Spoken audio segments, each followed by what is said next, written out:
Hello students, welcome back to my channel.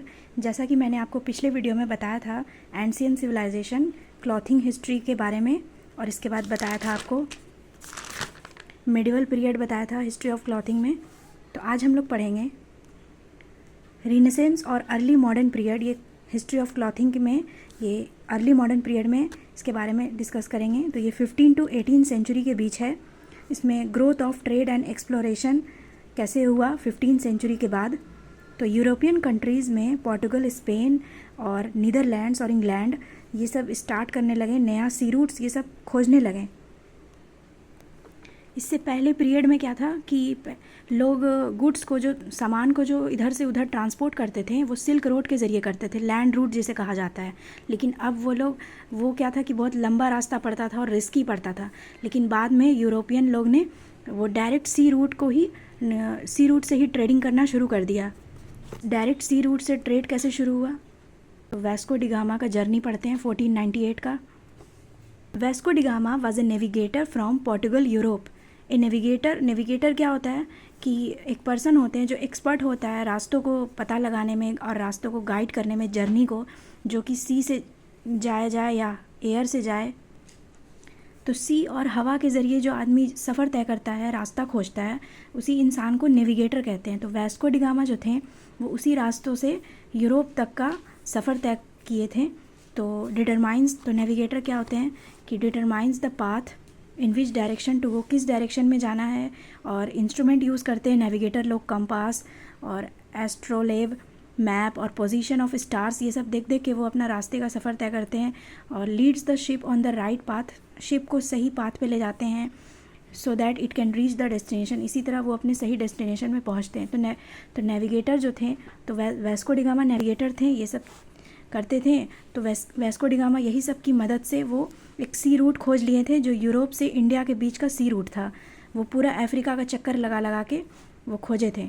तो in May 1498 Vasco da Gama with a fleet of 4 ships landed on Kappad beach of Calicut, जिसे अब कहा जाता है, कैलिकट को अब कहा गया है, वो केरला का अब कोझिकोड हो गया है, जो साउथ वेस्ट में है, साउथ वेस्ट कोस्ट में है इंडिया के। तो मई 1498 में वेस्को डी गामा जो हैं वो अपने 4 शिप्स के साथ, पूरा ग्रुप के साथ लैंड किए थे उस बीच में, और वो पता लगा लिए थे यूरोप से इंडिया का sea route. Calicut was a big centre of spice trade at that time. Calicut जो है एक बड़ा सेंटर बन गया था स्पाइस को ट्रेड करने का उस वक्त। The king of Calicut was called Zamorin. Vasco da Gama met him and asked for permission to trade. Vasco da Gama ने कैलिकट के एक राजा से बात की जो जमोरिन थे, उनको जमोरिन कहा जाता था, उससे वेस्को डी गामा ने बात किया मिलके और परमिशन ली ट्रेड करने का। This was the first time a direct sea route from Europe to India was discovered. ये पहला टाइम था जो एक डायरेक्ट रास्ता मिल गया था, डायरेक्ट सी रूट का रास्ता मिल गया था यूरोप से इंडिया तक, वो डिस्कवर किया गया था। This discovery made direct trade possible between Europe and India. ये डिस्कवरी से डायरेक्ट ट्रेड पॉसिबल हो गया था यूरोप और इंडिया के बीच। जैसे कि इससे स्पाइस को ट्रेड किया जाता था, फैब्रिक्स में मुस्लिन, कैलिको और सिल्क को ट्रेड किया जाता था। Europe started getting cotton fabrics. Europe जो है कॉटन फैब्रिक्स को ट्रेड करने लगे डायरेक्ट, जैसे कि मुस्लिन हो गया जो कि बंगाल से आया जाता था, कैलिको हो गया जो कैलिकट से बना है, वो भी साउथ इंडिया का एक कपड़ा है। चिन्स हो गया, कैलिको जो है वो एक प्लेन कॉटन क्लॉथ होता है, और चिन्स जो है प्रिंटेड डिज़ाइन का कॉटन क्लॉथ होता है। और फिर सिल्क वो इंडिया और चाइना से ट्रांसपोर्ट होने लगा चीप प्राइसेस में, क्योंकि डायरेक्ट सी रूट मिल गया था यूरोप से इंडिया के बीच। और ये जो कॉटन क्लॉथ है चिन्स का, जो है पॉपुलर हो गया ये यूरोप में। नेक्स्ट पॉइंट है स्पाइसेस में जैसे कि black pepper, cardamom, cinnamon, cloves, ये भी इंपोर्ट होने लगे डायरेक्टली इंडिया से। उसका डिमांड जो है बहुत हाई था यूरोप में, जिससे कि फूड और मेडिसिन में यूज़ होता था ये सब।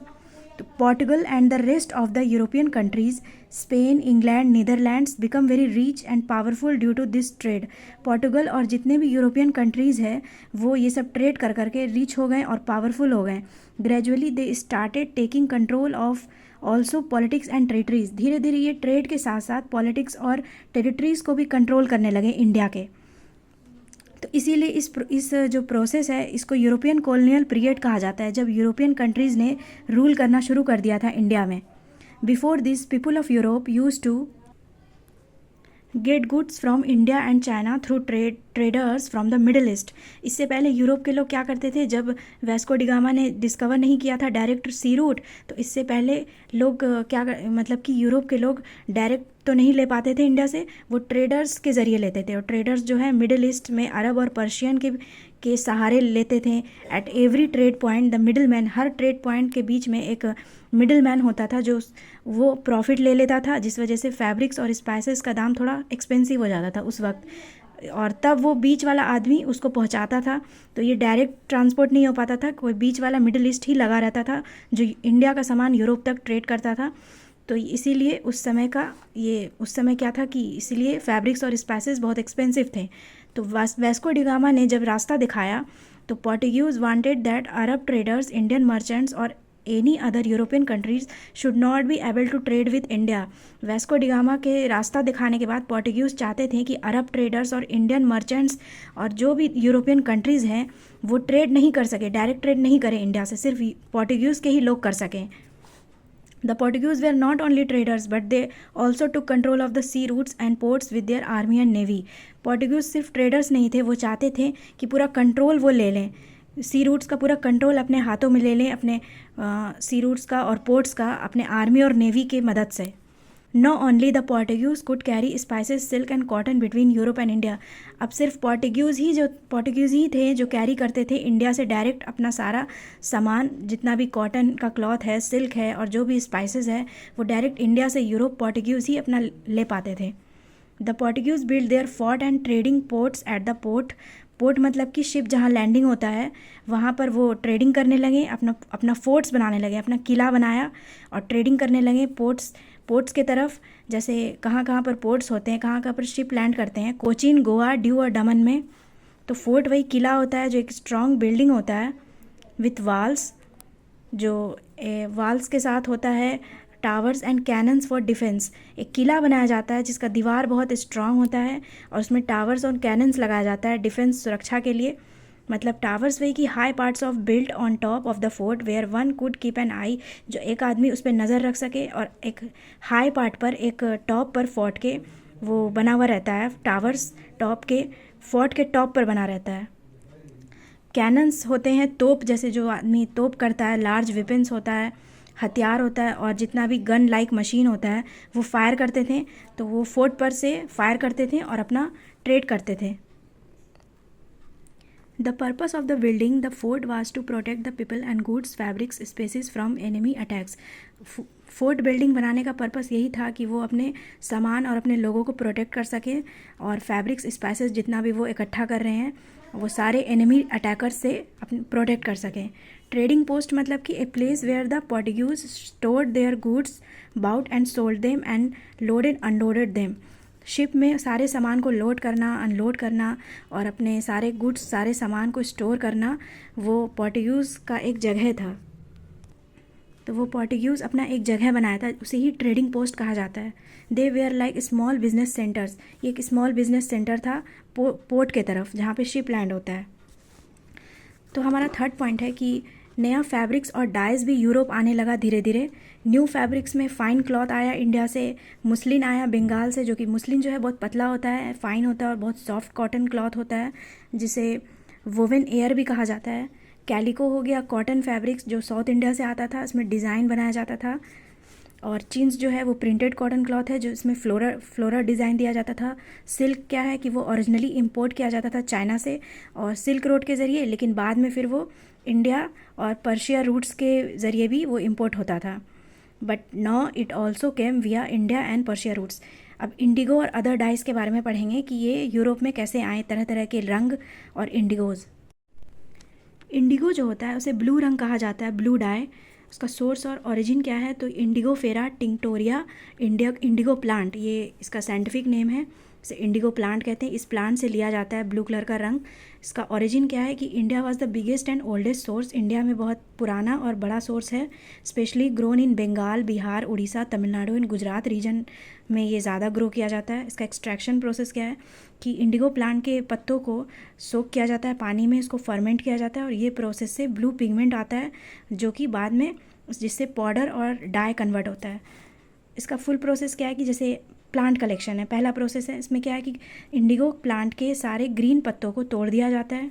Fresh leaves they are most effective as they contain the precursor of die.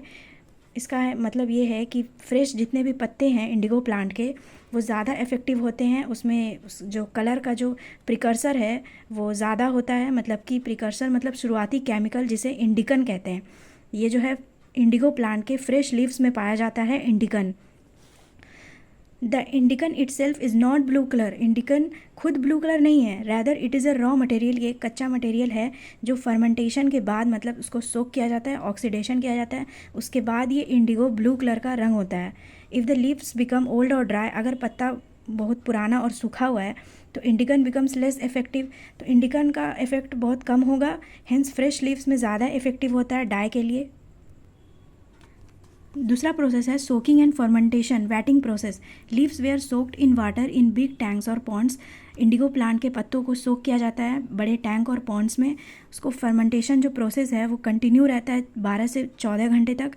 इस प्रोसेस में एक केमिकल इंडिगन कलरलेस कंपाउंड, जो इंडिगन हम लोग ने पढ़ा था कि पत्ते में रहता है, इंडिगो प्लांट के फ्रेश लीव्स में इंडिगन पाया जाता है, तो वो इंडिगन जो है वो कलरलेस कंपाउंड है। तो ये जब फर्मेंट होता है 12 से 14 घंटा में, तो एक केमिकल जो है इंडिकन वो इस प्रोसेस में ये जो पाया जाता है पत्तों में, ये डिज़ोल्व हो जाता है पानी में। तो ये डिज़ोल्व होने के बाद फर्मेंटेशन में क्या होता है कि बैक्टीरिया जो है तोड़ देता है इंडिकन को, इंडोक्साइल में तोड़ देता है इस फर्मेंटेशन प्रोसेस के बाद। अब ये इंडोक्साइल क्या है, तो इंडिकन जो है वो दो चीज़ों से मिलके बना है। एक ग्लाइकोसाइड्स, इंडिकन क्या है, एक ग्लाइकोसाइड्स है, इसका दो पार्ट है। ग्लाइकोसाइड्स मतलब एक शुगर पार्ट है जिसे ग्लूकोज कहते हैं, और दूसरा है नॉन शुगर पार्ट जिसे इंडोक्साइल कहते हैं, इंडोक्साइल प्रिकर्सर। तो as long as the two are joint it can not become a dye. जब तक ये दोनों जुड़ा रहेगा तब तक रंग नहीं बन पाएगा। और दैट्स वाई इसीलिए एक जो पेड़ का जो पत्ता होता है वो ग्रीन कलर का होता है, ब्लू नहीं होता है, क्योंकि ये दोनों जुड़ा हुआ है। तो इसीलिए इसको तोड़ा जाता है फर्मेंट करके, जो बैक्टीरिया है इसीलिए फर्मेंट किया जाता है ताकि वो बैक्टीरिया इसको तोड़ के इंडोक्साइल को अलग कर दे। When leaves are put in water, bacteria and plant enzymes become active। इसीलिए पत्तों को जब पानी में डाला जाता है तो बैक्टीरिया और प्लांट एंजाइम्स जो है एक्टिव हो जाते हैं, और ये एंजाइम्स जो है हाइड्रोलाइसिस करता है, मतलब वाटर का रिएक्शन करेगा, और ये शुगर का जो पार्ट था, ये जो दो पार्ट में था, ये दोनों को अलग कर देता है, सेपरेट कर देता है, शुगर पार्ट ग्लूकोज को, और इंडोक्साइल जो रियल डाई प्रिकर्सर है, जो सही जो इसी में कलर मौजूद है, ये दोनों को अलग कर देगा। Indoxyl is still not a blue dye. Indoxyl अभी भी वो ब्लू डाई नहीं है, it is just an intermediate, ये अभी बीच का पड़ाव है। उसके बाद फिर एक प्रोसेस होता है बिटिंग और aeration. After removing the leaves, सारे पत्तों को रिमूव करने के बाद फर्मेंटेशन सॉल्यूशन को, जो सारा जो रंग था जो पानी में चला गया था, उसे बीट किया जाता है ज़ोर ज़ोर से, विगोरसली विद ए स्टिक, और एक डंडे से या तो पानी को हिलाया जाता है, स्टिर किया जाता है, या तो उस पानी को पीटा जाता है और हिलाया जाता है। फिर प्रिसिपिटेशन प्रोसेस में क्या होता है, on coming in contact with oxygen indoxyl oxidise. Oxygen में कांटेक्ट होने के बाद इंडोक्साइल जो है ऑक्सीडाइज हो जाता है, मतलब कि उसका मॉलिक्यूल्स एक दूसरे से ज्वाइन हो जाएगा, और इंडिगो का पिगमेंट जो है ब्लू कलर वो बनने लगेगा, और पानी जो है धीरे धीरे ब्लू हो जाएगा, और सारा जो थिक ब्लू स्लज और पेस्ट है वो नीचे जमना शुरू हो जाएगा। The structure of Indigo pigment is such that it does not dissolve in water. इसमें क्या है कि इंडिगो का जो पिगमेंट है वो पूरी तरह डिजॉल्व नहीं होता है पानी में। इंडिगो एक इनसॉल्युबल डाई है, ये पूरी तरह डिजॉल्व नहीं होगा, इसीलिए यहाँ पे लिखा हुआ है कि इसका थिक ब्लू स्लज जो है या पेस्ट फॉर्म है, ये नीचे जाके सेटल हो जाता है। Indigo is an insoluble dye, that's why it appears separate blue particles outside the water. इसीलिए एक अलग से सेपरेट का ब्लू पार्टिकल्स जो है वो अलग से सेपरेट हो जाता है पानी के बाहर। पानी तो ब्लू कलर का हो जाता है, लेकिन धीरे धीरे वो एक थिक में हो जाता है, थिक और पेस्ट फॉर्म में नीचे जाके सेटल हो जाता है, और अपना एक ब्लू पार्टिकल्स अलग कर लेता है पानी के बाहर से। फिर उसे कलेक्ट किया जाता है। कलेक्शन एंड ड्राइंग मेथड में क्या है, द पेस्ट, इसी पेस्ट को कलेक्ट करके फिर उसे सेटल, जो नीचे जितना कलेक्शन हो गया था सारे ब्लू पेस्ट का, उसे कलेक्ट किया जाता है और उसे सन ड्राई किया जाता है। आफ्टर ड्राई करने के बाद वो सॉलिड इंडिगो केक्स पाउडर में बन जाता है। This powder was the commercial Indigo die which was exported. फिर ये जो सूखने के बाद पाउडर बन गया तो फिर ये एक्सपोर्ट करने के लिए तैयार हो गया, ये एक पाउडर बन गया इंडिगो का डाई का।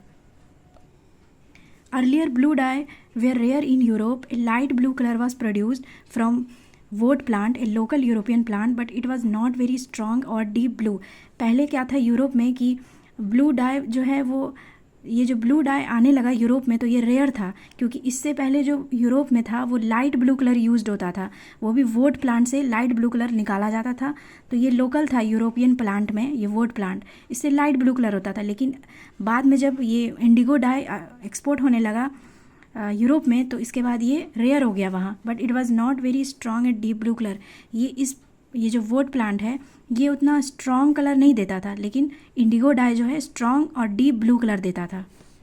When indigo came from India, deep, rich and durable blue color started being produced. For this reason, indigo was also called blue gold. जब इंडिगो इंडिया से आने लगा तो ये डीप, रिच और ड्यूरेबल ब्लू कलर देने लगा, प्रोड्यूस करने लगा इंडिया से, इसीलिए इंडिगो को ब्लू गोल्ड भी कहा जाता है। इसका यूजेस टेक्सटाइल में होने लगा, कपड़ों को रंगने के लिए, और फॉर मेकिंग ब्लू, कपड़ों को ब्लू कलर रंगने के लिए कॉटन और सिल्क और वूल में। Blue colour become fashionable in 16 to 18 century. Royalty and rich class people started wearing indigo dyed colours. Royal लोग और रीच लोग जो हैं ब्लू इंडिगो से रंगे हुए कपड़े को पहनना शुरू कर दिए, और ये बहुत फैशनेबल हो गया 16 से 18 सेंचुरी के बीच। Indigo is still use today especially for dyeing blue denim jeans. Blue denim jeans में भी इंडिगो को यूज़ किया जाता है, इंडिगो का रंग उस जीन्स में किया जाता है अभी भी। तो टुडे टाइम्स, मॉडर्न टाइम्स में क्या है कि नेचुरल डाइज जो हैं, even today traditional natural dyes are used in some place, specially handloom, khadi, organic fabrics. Handloom, khadi और ऑर्गेनिक फैब्रिक्स में अभी भी नेचुरल डाई यूज़ होता है अभी आज के ज़माने में कुछ जगहों में, और आयुर्वेदिक टेक्सटाइल में यूज़ होता है, हैंडीक्राफ्ट्स में यूज़ होता है। इंडिगो को यूज़ किया जाता है अजरक ब्लॉक प्रिंटिंग इन राजस्थान और गुजरात में। राजस्थान के बारमर और गुजरात, राजस्थान से पहले वो बारमर था और गुजरात पहले कुछ था, तो वहाँ यूज़ किया जाता था इंडिगो को अजरक ब्लॉक प्रिंटिंग में। तो ये अजरक ब्लॉक प्रिंटिंग क्या होता है? अजरक जो है वो अरबिक वर्ड से आया है, अजरक, अजरक मतलब कि ब्लू। इंडिगो डाई जो है वो ब्लू कलर का होता है, इसीलिए उसे अजरक से अजरक नाम दिया गया। And indigo dye was use the most. Ajrak printing originated in Sindh, now Pakistan. पहले सिंध में ओरिजिनेट हुआ था, जिसे अभी पाकिस्तान बोला जाता है, और कुछ में ओरिजिनेट हुआ था, जो अभी गुजरात का रीजन है, वो भी 4000 साल पहले ओरिजिनेट हुआ था अजरक का printing. This is a hand block printing technique. ये हैंड ब्लॉक प्रिंटिंग टेक्निक है जो प्रिंट किया जाता था फैब्रिक को वुडन ब्लॉक्स का यूज़ करके। अजरक का डिज़ाइन जो है यूजुअली ज्योमेट्रिक पैटर्न्स था, स्टार्स था, फ्लावर और सिमेट्रिकल मोटिव्स का पैटर्न था वुडन पैटर्न में, वुडन ब्लॉक्स में। It uses mostly natural die. इससे नेचुरल डाई को ही यूज़ करके इसको प्रिंट किया जाता था। नेचुरल डाई में इंडिगो हो गया, ब्लू कलर, मैडर से red colour, turmeric, henna, iron black etcetera. Natural dye का यूज़ करके ये होता था, the fabric is printed on both sides, double sided printing किया जाता था, फैब्रिक पर दोनों साइड प्रिंट किया जाता था, इसीलिए ये बहुत यूनिक लगता था। दुपट्टा, साड़ी, कुर्ता, बेडशीट, स्कार्फ्स और बहुत सारे फैब्रिक में ये अजरक प्रिंट किया जाता था। Natural dyeing industry is small, mostly use in organic, eco friendly fashion brands. Natural dyeing industry जो है बहुत छोटा था, ज़्यादातर जो यूज़ होता था ऑर्गेनिक चीज़ों में, और वो इको फ्रेंडली होता था और फैशन ब्रांड्स में यूज़ होता था। अब आता है सिंथेटिक डाइज, जो कि इंडस्ट्रियल प्रोसेस है। आफ्टर द 19th सेंचुरी के बाद सिंथेटिक डाइज जो है मतलब कि केमिकल बेस्ड, वो इन्वेंट होने लगा, जो कि बहुत चीप होता था, बहुत सस्ता होता था, बहुत फास्ट और बहुत तेज़ी से रंग देता था, और मैन्युफैक्चर भी जल्दी किया जाता था, easy to manufacture. Today large scale textile industry use mostly synthetic dyes, synthetic version of indigo, azo dyes और रिएक्टिव डाइज एट्सेट्रा। आजकल का जो जितना भी लार्ज टेक्सटाइल इंडस्ट्री है वो सिंथेटिक डाइज को ही यूज़ कर रहा है, क्योंकि नेचुरल डाई का जो इंडस्ट्री है वो बहुत छोटा है, वहाँ सिर्फ ऑर्गेनिक चीज़ यूज़ होते थे, ऑर्गेनिक नेचुरल डाई का यूज़ होता था, लेकिन इसमें केमिकल डाई का यूज़ हो रहा है, और इसका जो स्केल है बहुत लार्ज स्केल टेक्सटाइल है। तो ये सब सिंथेटिक वर्जन था। इंडिगो का सिंथेटिक था। एजो डाइज मतलब कि एजो ग्रुप केमिकल था जो एनएन ग्रुप से मिलके बना है, और रिएक्टिव डाइज। तो एजो डाइज क्या है कि ये स्पेशल केमिकल होता है जो एनएन ग्रुप का बनता है। Due to this group this colours are very, इस ग्रुप के वजह से जो कलर है वो बहुत ब्राइट और स्टेबल होता था, मतलब कि वो जल्दी नहीं निकलते थे लाइट से और वॉशिंग से। Colour does not come off quickly against light and washing. Used for dyeing cotton, wool, silk fabrics. Cotton, wool और सिल्क फैब्रिक्स को रंगने के लिए यूज़ किया जाता था एजोडाइज को। और some azo dyes are also used in plastic, leather, food colouring. कुछ एजोडाइज को प्लास्टिक, लेदर और फूड कलर में यूज़ करने के लिए इसे यूज़ किया जाता था। अब रिएक्टिव डाइस क्या है, तो this dice from a direct chemical bond with the fibre like cellulose fibre cotton. Cotton से और फाइबर से इसका केमिकल बॉन्ड जो है रिएक्टिव डाइस का, ये डायरेक्ट कनेक्शन था, ये डायरेक्ट केमिकल बॉन्ड बनाता था फाइबर से।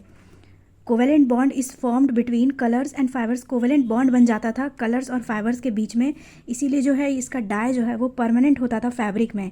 और ये डाई जो है वो ब्राइट होता था, वाइब्रेंट कलर्स होता था, मतलब ब्राइट स्ट्रॉन्ग और अट्रैक्टिव कलर्स, चमकदार जिसे कहते हैं, वाइब्रेंट मतलब। और ये डार्क रॉयल ब्लू और नियॉन ब्लू देता था, तो कलर जो है ये ईजिली फेड नहीं होता था। तो ये रिएक्टिव डाइज और एजो डाइज के बारे में था। अब नेक्स्ट पॉइंट है, mostly colours are used for cotton fabrics. बहुत सारा कलर को यूज़ किया जाता था कॉटन फैब्रिक्स में, used in home textiles, T shirts, bedsheets, curtains. और the indigo dye used in blue jeans is today, आज के ज़माने में जो इंडिगो डाई है उसे ब्लू जीन्स में यूज़ किया जाता है, लेकिन वो सिंथेटिक इंडिगो यूज़ किया जाता है, नेचुरल नहीं किया जाता है। Synthetic Indigo was made in Germany in the 1880s।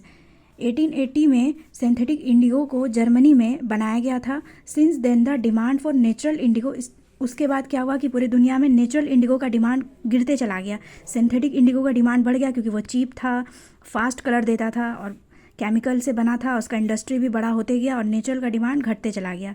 तो ये कुछ बातें थी कि नेचुरल डाइस क्या है, सिंथेटिक डाइस क्या है। तो नेक्स्ट वीडियो में हम लोग डिस्कस करेंगे मैडर डाई क्या है और सेफ्रॉन डाई के बारे में और अदर नेचुरल डाइस के बारे में, कि वो सब डाई क्या है, उसका ओरिजिन, सोर्स, एक्सट्रैक्शन प्रोसेस क्या है और उसका यूरोप में क्या उसका डिमांड था। तो मिलते हैं गाइज नेक्स्ट वीडियो में। Thank you so much all of you.